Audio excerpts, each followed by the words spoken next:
இந்த இதுல உடனே அதை விசாரிச்ச நீதியை நிலைநாட்ட துடிக்கிறேன். நீ பல்கலைக்கழக வளாகத்தில் நடந்த தங்கச்சிக்கு நடந்த கொடுமைக்கு என்ன விசாரிச்ச?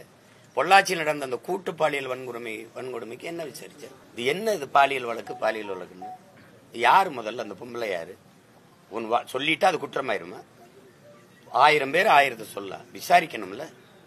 விசாரிக்காம நீ உறுதி பண்ணிட்டு போயிட்டு இருந்தீன்னு என்ன அர்த்தம்? என்ன அர்த்தம்? என்னமோ வயசுக்கு வந்தோன்னா குச்சில் இருந்த புள்ள தூக்கிட்டு போய் அப்படி சோளக்காட்டுல வச்சு குண்டு கட்டா கற்பழிச்சு விட்ட மாதிரி கதறிட்டு இருக்கு எல்லாரும். என்ன உங்க மனநிலை என்ன? இதே சீமான்யா ஒரு சாதாரண இயக்குனர், அவருக்கு ஒன்னும் மதிப்பு இல்ல, படங்களும் இல்ல, வீட்டுல இருக்கிறேன், இந்த மாதிரி வழக்க நீ எடுத்து பேசுவியா? நீ ஒரு முழு அதிகாரம் சேர்ந்து இதுக்கு சுத்துறிய. ஏன்னா என்னை பார்த்து நீ நடுங்கிட்ட, என்னை சமாளிக்க முடியல, என்ன செய்யறது தெரியல, நான் எடுத்து வைக்கிற கருத்துக்கு அரசியலுக்கு என்னோட மோதி ஜெயிக்க முடியல. அப்பப்ப ஒரு பொம்பளை கொண்டாந்து முன்னாடி நிறுத்துற தானே. வேற என்ன காரணம் சொல்லு? என்ன இதுல நடக்குது சொல்லு? என்னமோ அப்படியே கல்லூரியில படிச்சிருந்த பிள்ளைய நான் விருப்பமே இல்லாம கடத்திட்டு போய் கற்பழிச்சு விட்ட மாதிரி. என்னங்கடா உங்க நாடகம்? என்ன விளையாட்டு பண்றீங்க நாட்டுல? இதெல்லாம் என்ன கேக்குறது? எதுக்கு பெரியார பத்தி பேசிட்டு இப்ப போய் எவ்வளவோ மக்கள் பிரச்சனை இருக்கு மகாராசா, எவ்வளவோ மக்கள் பிரச்சனை இருக்கு, அதெல்லாம் பேசல.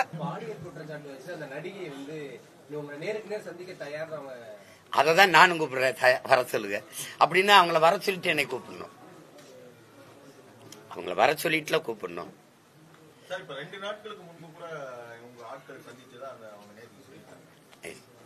எங்க ஆட்கள் சந்திக்கணும் இல்ல, சந்திக்க வாங்கன்னு அவங்க கூப்பிட்டுருக்காங்க. அதுக்கப்புறம் அவங்க தொடர்புக்கே வரல. குறிப்பா 2 கோடி ரூபாய் வரை கொடுக்க தயார் அப்படிங்கிற மாதிரியான ஒரு செய்தி பரவுது. அவங்களுக்கு அந்த நடிகைக்கு சொல்லிக்கிற வேண்டியது ஏதாவது சொல்லிக்கிற வேண்டியதான். நீங்க திருமணம் ஆயிடுச்சு, 7 முறை கருக்கழிச்சிருச்சு அப்படிலாம் நீங்க பாத்தீங்கன்னா, ஒரு ஆண்டுக்குள்ள 7 முறை கருக்கழிச்ச சாதனையால நானா தான் இருப்பேன். அப்படிதான் அதுலயே சிறையில இருந்துகிட்டே கருவை கலைக்கிற ஆளு நானா தான் இருப்பேன். அதுக்கப்புறம் திருமணம் ஆயிடுச்சுன்னா நீங்க திருமணம் ஆனதுக்கான சான்றிதழை காட்டணும். முதல்ல நீங்க அளிச்ச புகார்ல எங்களுக்கு திருமணம் ஆயிடுச்சுன்னு சொல்லலையே, 2வது புகார்லயும் சொல்லலையே. திருமணமான அதுக்கான படங்கள் அதுக்கான இதெல்லாம் காட்டியிருக்கணும். அப்படின்னா எனக்கு திருமணம் ஆகும்போது அதை வெளியிட்டு தடுத்திருக்கணும். எங்களுக்கு திருமணம் ஆயிடுச்சுங்க, மறுபடியும் ஒரு திருமணம் ஆகலாம். இதுல இருந்து நீங்க இதையே யாருமே கேட்க மாட்டீங்க, என்கிட்ட கேக்குறீங்க. உங்களுக்கு இது ஒரு சுவாரஸ்ய கதையா இருக்குது, ரசிக்கும்படியான ஒரு கதை. அப்ப நான் செய்யறத தப்பு நினைக்கிறேன். அப்ப நானும் இனிமே ஒரு ஆடியோ வெளியிடுறேன். ஏங்க நீங்க தான் அவர் தராரு, அவங்க பல ரூபாய்களை லட்சக்கணக்கான ரூபாய்கள் நகைகளை எனக்கு கொடுத்துட்டதா சொல்லிதான் சொல்றீங்க நீங்க. அப்புறம் நான் அவங்களுக்கு கொடுக்கறேன்னு சொல்றீங்க. நானே தெருக்கோடியில நின்றுட்டு இருக்கேன், எனக்கு எங்கிட்ட 2 கோடி இருக்குது. அதாவது அவங்க என்னன்னா ஒரு காலகட்டத்தை எங்களுக்கு ரொம்ப இதாயிருச்சு, 15 வருஷம் கழிச்சு சாக போறோம் அப்படின்னு எனக்கு எங்க வீட்டுல வேலை செஞ்ச ஒரு பையன், அந்த கால வேலை செஞ்சவனை பிடிச்சி அழுது இது பண்ணி அந்த குரல் செய்தியை கேட்டோன்னு சரி இப்போ ஏதாவது கொடுத்து உதவுங்கன்னு சொன்னேன். சாக போறோம், எங்களுக்கு மாசம் அந்த குரல் செய்தி அப்புறம் நான் வெளியிடுறேன் பாருங்களேன். அதை கேட்டா நீங்க கூட காசு கொடுப்பீங்க. உதவின்னு கேட்கும் போது கொடுத்து தொலைக்கிறதா, அது அவங்களுக்கு நமக்கு எந்த தொடரும் இல்லை. கேட்டோன்னு சரி கொடுத்தோம், ஒரு 2-3 மாசம் ஏதோ தம்பிங்க கொடுத்து உதவி இருப்பாங்கன்னு நினைக்கிறேன். ஏதாவது உதவி விடுங்கன்னு சொன்னேன். அதுக்கப்புறம் திருப்பி தான் அந்த மறுமனு. அதுக்கெல்லாம் பயப்பட ஆள் கிடையாது. அதிகபட்சம் நீ ஜெயில போடலாம், போடு. உங்க அப்பா போட்டவர் தானங்க, போட்டவர் தானே. ஓராண்டுக்கு மேல போட்டார், தொடர்ச்சியா போட்டார். பயந்த மாதிரி தெரியுதா சொல்லு? பயந்த மாதிரி தெரியுதா இல்ல பயப்படுற மாதிரி தெரியுதா? வழக்கு அது என்ன நான் பார்க்காத வழக்கா? தமிழ்நாட்டில் இருக்கிற அரசியல் தலைவர்களே அதிக வழக்கு வாங்கின ஒரு மகன் நான் தான். எனக்கு முன்னாடி அண்ணன் நக்கீரன் கோபால் இருந்தாரு, அவர் அரசியல் இல்லை. இப்ப அவரை நான் முந்தி போயிட்டேன். அவர் 200 வச்சிருந்தாரு, இப்ப நான் 230க்கு மேல போயிட்டேன். எவ்வளவு திமிரோட இருக்கேன் பாரு. என்னை நீ சமாளிக்க முடியல, என்னை எதிர்த்து நின்று அரசியல் செய்ய முடியல. இவ்வளவு அதிகாரம், படை பலம், ஓட்டுக்கு காசு கொடுக்காம 10,000 ஓட்டு ஒரு தொகுதிக்கு வாங்க முடியுமா? எதுக்கு பெரிய கட்சி? உண்மையிலே பெரிய கட்சி நான் தான். நானா நீங்களானா நான் தான் பெரிய தலைவன். ₹1 காசு இல்ல, ஒரு பிள்ளைகளுக்கும் பின்புலம் இல்ல. எளிய பிள்ளைகள் நாங்க. ஒரு தொகுதிக்கு 20,000, 15,000, 28,000, 22,000 இப்படி வாக்க வாங்கி வச்சிருக்கோம். நீங்க நின்னு பாருங்க தனியா. 234 வேட்பாளர் போடுங்க பாப்போம். திமுக போடுங்க, போடுங்க. இந்தியாவின் நம்பர் 1 முதல்வர் போடுங்க. 234 போடணும். ஆனால் தனியா போடணும், தனியா போடணும். மனச்சான்றுக்கு விரோதம்னா ₹1 நேர்மையாளர்கள் மாறி மாறி ஆட்சி செஞ்சிருக்கேன் உங்க அப்பா காலத்துல இருந்து. நீங்க உண்மையிலேயே மனச்சான்றுக்கு விரோதம் இல்லாம இந்த மண்ணுக்கு மக்களுக்கு நல்லது செஞ்சது உண்மையானால், சத்தியமானால் அதையே சொல்லி வாக்குக்கு காசு கொடுக்காம வாக்கு வாங்கி காட்டணும். என்னைய தாண்டி காட்டணும். இந்த எளிய மகனை நீ வென்று காட்டணும். நீங்களும் 234, நானும் 234. 26 தேர்தல கூட்டணி எதுவும் கூடாது. உன் கருப்பு சிவப்பு கொடி என் தலைவன் ஏந்தி, என் பாட்டன் சோழன் ஏந்திய புலிக்கொடி. நான் சண்டை போடுவோம். திராவிடரா தமிழரா போடுவோம், திராவிடரா தமிழரா போடுவோம். கருணாநிதி மகனா பிரபாகரன் மகனா மோதுவன் களத்துல 2 பேர். மத்த கட்சிகள் இருக்கட்டும், நம்ம 2 பேருக்கும் போட்டி நின்றுவோம். ஆனா வாக்கு காசு கொடுக்காது. நான் ஆட்சிக்கு வரல, எனக்கு சாதனைன்னு ஒன்னும் சொல்லிக்கிறல. நான் வந்தா செய்வேன் தான் என் மக்கள்கிட்ட சொல்ல முடியுது. நீங்க வந்திருக்கீங்க, செஞ்சிருக்கீங்கல்ல, சொல்லி கேளுங்க.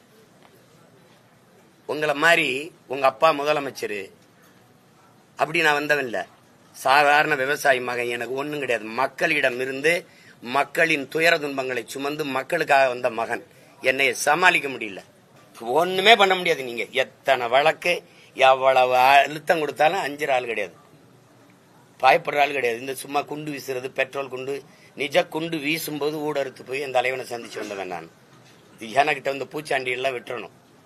வருவேன்னா வருவேன், 11 மணிக்கு வந்தேன். முடியாது, நான் நினைக்கும் போதுதான் வருவேன். என்ன அப்படி எந்த இடத்துல நேர்மையா நின்று நீங்க எல்லாம் விசாரிச்சு முடிச்சிருக்கீங்க?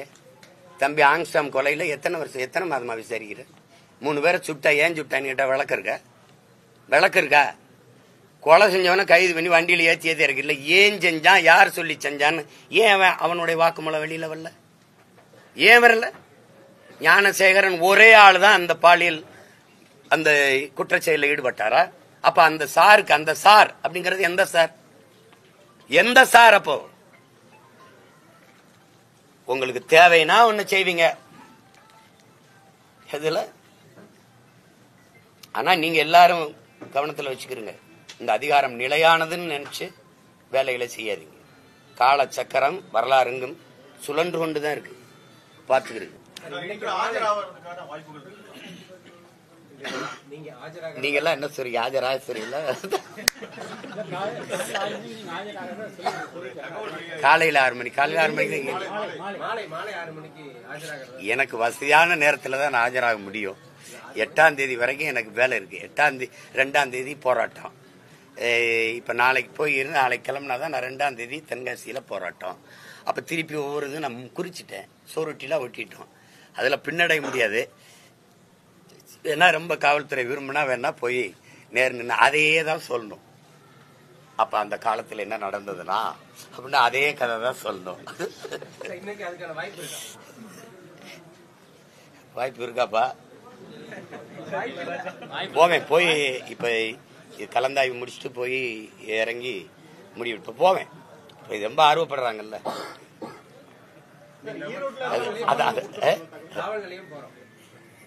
ஆமா, அவங்க என்ன அவ்வளவு மதிப்பில்லை. அந்த அந்த பொம்பளை கொடுத்த மரியாதை நமக்கு இல்லை நாட்டுல. ஏன்னா இது தேடி போய் வீட்டுல போய் அம்மா தாயே அப்படின்னு கேட்பாங்க. நம்ம அப்படி இல்ல, அப்படி இல்லை. அதனால நம்மளை காவல் நிலையத்துக்கு வர சொல்லிதான் விசாரிப்பாங்க. போவேன். போய் எப்படி நம்ம போய் இறங்க எப்படி 6 மணி போல போவேன். உறுதியா போவேன். அடிச்சு இழுத்துட்டு போற அளவுக்கு என்ன குற்றம்? அதை கிழிச்சது தானே. அது அப்புறம் அப்படியே இருக்கணுமா? இல்ல ஆண்டாண்டு காலமா அந்த கதவுல இருக்கணுமா? அது அழைப்பானை நாம் படிக்கவா, நாட்டு மக்கள் படிக்கவா? சொல்லுங்க தம்பி, நீங்க ஒரு அதிகாரியா உங்ககிட்ட கேட்கிறேன். அழைப்பானை நாம் படிக்க அனுப்புனீங்களா, கொண்டு வந்தீங்களா? இல்ல நாட்டு மக்கள் நாம் படிக்கணும்னு கொண்டு வந்தீங்களா? அதுக்கு அது அவ்வளவு பெரிய குற்றமா? அது கிழிச்சா அடிச்சு இழுத்துக்கிட்டு போய் நேர நீ காவல் நிலையத்தும் கொண்டு போகல, வேற ஒரு இடத்துல ஒரு தடல்ல ஒடிச்சா அடிச்சு நீ போய் படுத்துக்கிட்ட. இது ஒரு வழக்கமா வச்சுக்கிறாங்க. எப்படின்னா இவங்க அடிச்சிருவாங்க, இவங்களுக்கு இவர் கையில கீறல் பட்டுருச்சா, நீ அடிச்சு காயம் பட்டதுல. இவங்க எல்லாருமே என்ன நினைச்சுட்டு இருக்காங்கன்னா 5 வருஷத்துக்கு ஒரு தடவை தேர்தல் வருது, பல முறை ஆட்சிகள் மாறுதுங்கிறத மறந்துட்டு இவங்களே அந்த அந்த நாற்காலியில் அப்படியே நிரந்தரமா பசையை போட்டு ஒட்டின மாதிரி நம்ம கீழே இறங்கவே போறது இல்லைங்கிற திமிரில் ஆடுற ஒரு ஆட்டம் இருக்குல்ல, அதுதான் அங்க அது கவனத்தில் வச்சுட்டு விளையாடணும். எல்லாம் விளையாடுறது. நீ பயப்படுறவனாவது வந்து சொல்லுங்க. நீங்க இத்தனை வழக்கு போட்டிருக்கீங்க, ஒவ்வொரு வழக்குக்கும் வந்து நேர் நிக்கிறேன். நான் முடிஞ்ச நேரம் ஒரே நேரத்தில் 4 அழைப்பானேன்னா எங்க போக முடியும்? ஒரு ஆள் தானே. வராம இருந்தா சொல்லலாம். இப்ப நீங்க எதுக்காக நீங்க இந்த வேலையை செய்யறீங்க? இன்னைக்கு ஒசூர்ல நான் இருக்கேன்னு சரி, இன்னைக்கு இருக்கிற நவீன உலகத்துல எனக்கு பகிரிலே அனுப்பியிருக்கலாம், உங்களுக்கு அழைப்பானை அனுப்பியிருக்க. எதுக்கு வீட்டுல போய் ஓட்டணும்? வீட்டுல யாருக்கான்னு கேட்டிருக்கலாம். என் மனைவி இருக்காங்க, என் மனைவி கொடுத்துருங்களா. அவங்க சட்டம் படிச்சவங்க, இந்திய குடிமை பணிக்கு தேர்வு எழுதி தேர்ச்சி பெற்றவங்க. நீங்க அவங்க கிட்ட கொண்டு கொடுத்துருக்கலாம்ல. நீ வந்து கதவுல ஒட்டிட்டு அதை கிழிச்சாங்கிறதுக்காக நீலாங்கரை காவலர் அந்த ஆய்வாளர் வந்து வேக வேகமா இதை வந்து அடிச்சு இழுத்துட்டு போக வேண்டிய தேவை என்ன இருக்கு? அவர் ஒட்டிட்டு போயிட்டாருல்ல, வலசரவாக்கு காவலர் ஒட்டிட்டு போயிட்டாரு, படிச்சிட்டோம்ல. இந்த மாதிரி ஒட்டிட்டு போயிட்டாங்கிற தகவல் எனக்கு வந்துருச்சு. அப்புறம் அது அதுக்கு அங்க படம் காட்டணுமா? அதை வர போறவங்களுக்குலாம் நோக்கம் என்ன? அமைச்சர் சேகர் பாபு வந்து சீமான் விவகாரத்தால வந்து சட்டம் தன் கடமையை செய்யும் சொல்லியிருக்காரு சார். இது ரொம்ப பழைய வசனம். சட்டம் தன் கடமையை செய்யுங்கிறது பழைய வசனம். அது செய்யட்டும், பார்ப்போம். செய்யட்டும், அதை நான் வரவேற்கிறேன். சட்டம் தன் கடமையை செய்யட்டும்.